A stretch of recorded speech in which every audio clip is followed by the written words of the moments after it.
नमस्कार। आज हमारे साथ है प्रोफेसर लक्ष्मण यादव जी और आज चंद्रपुर में हितकारिणी सभा हुई है और उसी सिलसिले में उनकी अध्यक्षता में ये प्रोग्राम हुआ है और काफ़ी अच्छा मार्गदर्शन रहा है। कुछ सवालों के जवाब जानना चाहेंगे।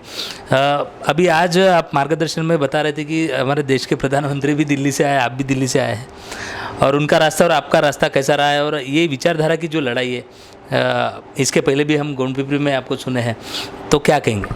नहीं, देखिए, प्रधानमंत्री जी गुजरात से आए और मैं यूपी से हूँ।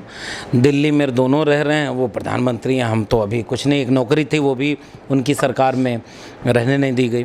लेकिन हाँ, नागपुर आने का मेरा प्रयोजन अलग था और आज मुझे पता चला कि आज़ाद भारत में पहली बार कोई प्रधानमंत्री संघ के मुख्यालय जाने वाला है और उसके पहले वो दीक्षा भूमि में चले गए और उन्होंने ये संदेश देने का काम किया कि बाबा साहब अम्बेडकर इस देश के सबसे बड़े आइकॉन हैं। अब इन्हें मिटाया या ख़त्म किया नहीं जा सकता, हम भी उनके सामने दंडवत हैं।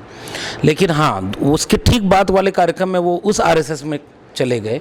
पहली बार कोई प्रधानमंत्री गया है आरएसएस के मुख्यालय में, जो आरएसएस इस देश को बांटने का काम करता है। और कमाल की बात देखिए, नारा भी वही देता है कि एक हैं तो सेफ हैं।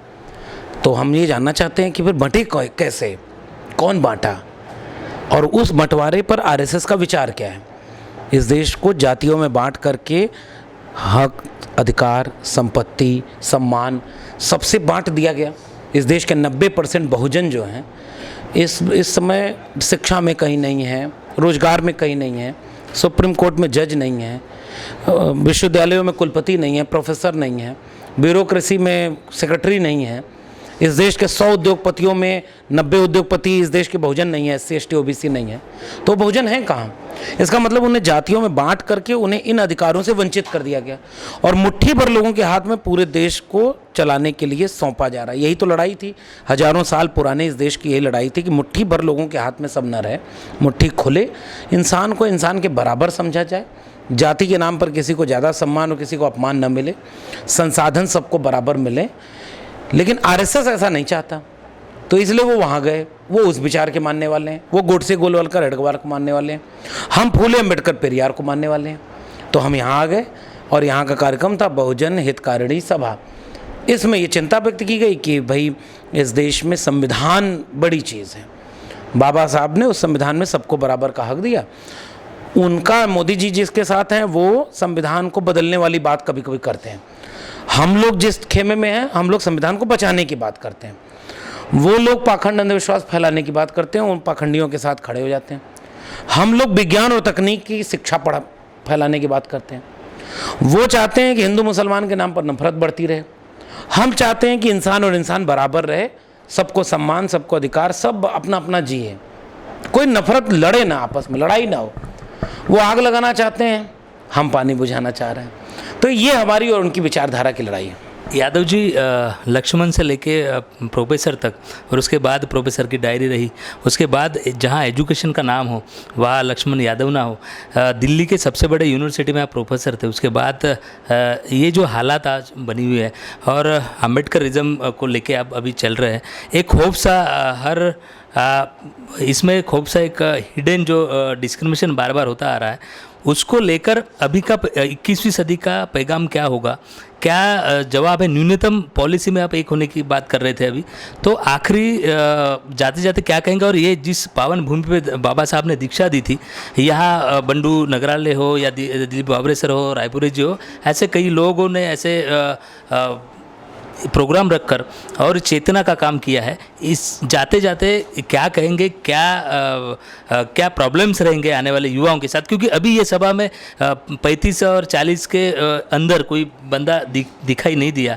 तो क्या आप चंद्रपुर के लोगों को, महाराष्ट्र को क्या कहेंगे जाते जाते? देखिए, एक बात तो है कि हम भी उसी तरह से किसान परिवार में पैदा हुए जिस तरह इस देश में बहुसंख्यक लोग गरीब, कमज़ोर, सामान्य परिवार के हैं।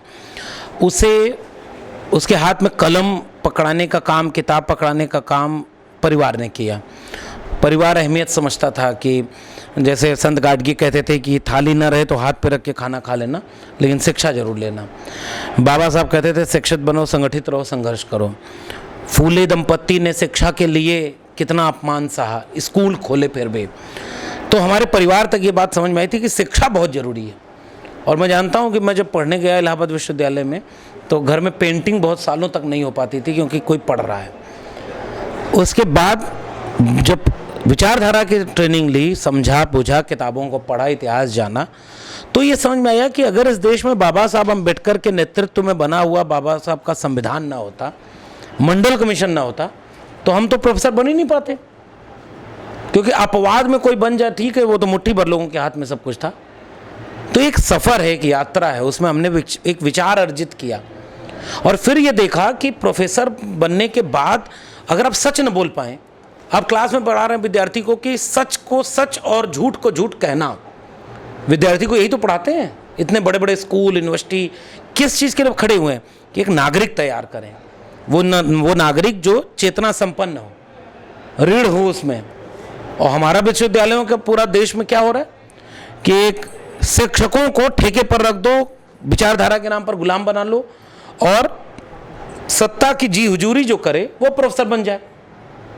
इसीलिए मैंने अपनी किताब में लिखा प्रोफेसर की डायरी, जिसका आपने जिक्र किया कि मेरे लहजे में जी हजूर न था और कोई मेरा कसूर न था। हम सच के साथ खड़े हुए, अपने विचार के साथ खड़े हुए। इंटरव्यू कराया, नौकरी हमें नहीं दी, किसी और को दे दी, उसकी हमारी मेरिट सबसे ज़्यादा, उसकी मेरिट सबसे कम। लेकिन इस बात से हम टूटे नहीं और हिम्मत जुटा करके फूले, अम्बेडकर, लोहिया, पेरियार, बाबा साहब, इन सब के विचारों को आगे बढ़ाते हुए एक ऐसा भारत बनाने का सपना देखना जिसमें इंसान और इंसान बराबर हों, मोहब्बत और प्यार से रहें, कोई किसी के हिस्से की रोटी छीन कर खाए ना, कोई भूखा न मर जाए और कोई ओवरवेट होकर के मर न जाए, एक बराबरी का भारत बनाएं। ये हमारा आज का मिशन है। हर तरह की सांप्रदायिकता के खिलाफ हम डंके की चोट पर खड़े थे, खड़े हैं और रहेंगे। इस देश की लड़ाई हिंदू मुसलमान को लड़ाने की नहीं है, इस देश की लड़ाई उन लोगों से है जो 90% लोगों के हिस्से का संसाधन, संपत्ति और सम्मान कब्जा कर लिए हैं 10% लोग। हमारी लड़ाई 100 रोटी है तो 100 लोगों को बराबर बढ़ जाए। ये लड़ाई आगे जारी रहेगी। हम यही पैगाम देते हैं। शिक्षा, कलम और किताब हाथ में लीजिए। कलम ही इस देश को बेहतर बनाने का सबसे बड़ा हथियार है, मानवता को ले आने का सबसे बड़ा अधिकार है। सच और सच को पहचानिए, झूठ और लूट की नफरत से बचिए। बहुजन समाज के लिए मेरा केवल एक लाइन का पैगाम, हमें बांटा इसीलिए गया ताकि आपस में लड़ते रहें और लड़ाने वाला राज करे। उनको केवल एक पैगाम, एक होने का वक्त है। जो बांट रहा है वो नारा दे रहा है एक हो जाओ, और हमको जिसकी सबसे ज़्यादा सख्त जरूरत है एक होने की, वो बंटा हुआ है। 90% एक हो जाएं। और वो कैसे होंगे? न्यूनतम सहमति पर अधिकतम एकता।